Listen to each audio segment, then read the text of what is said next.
Qu'est-ce qui tombe de plus d'1,50 m et se casse? Pas mal de choses, mais pas l'écran du Motorola Moto X-Force, le dernier né de la marque maintenant contrôlé par Lenovo. Lancé il y a quelques mois aux États-Unis sous le nom de Motorola Droid Turbo 2, le téléphone se fait donc connaître en Europe sous un nouveau nom qui souligne sa caractéristique principale, la résistance. Pour ce mobile, Motorola introduit une technologie baptisée Moto Shatter Shield et qui se compose en fait de 5 couches. La première, c'est un châssis rigide en aluminium qui permet de maintenir l'ensemble. Vient ensuite la dalle AMOLED avec une double couche tactile qui permet, en cas d'impact sur la première couche, d'en avoir une seconde pour continuer d'utiliser l'écran.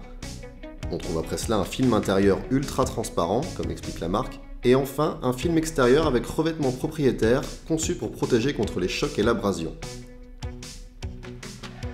Motorola a en fait érigé une petite forteresse sur la façade de son mobile. Il a résisté aux nombreuses chutes que nous lui avons fait subir sans broncher, voilà qui rassure.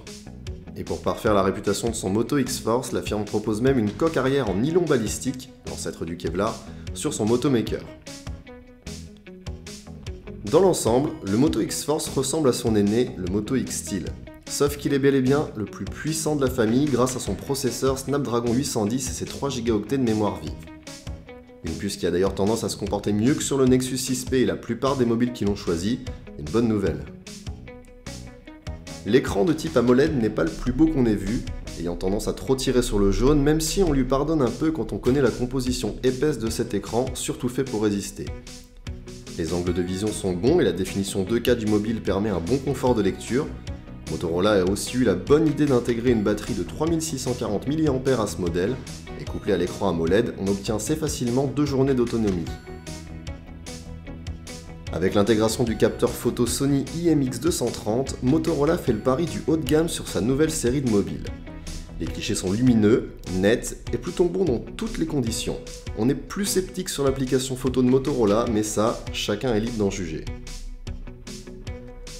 Vous l'aurez compris, Motorola complète habilement sa gamme de smartphones avec un Moto X-Force qui se présente comme le plus haut de gamme de la série, un mobile très équilibré et sans fausses notes à déplorer, enfin, peut-être une, puisqu'il faudra débourser 699 € pour mettre la main sur ce costaud. Pour plus d'informations à son sujet, je vous invite à consulter le test complet du Moto X-Force sur Frandroid.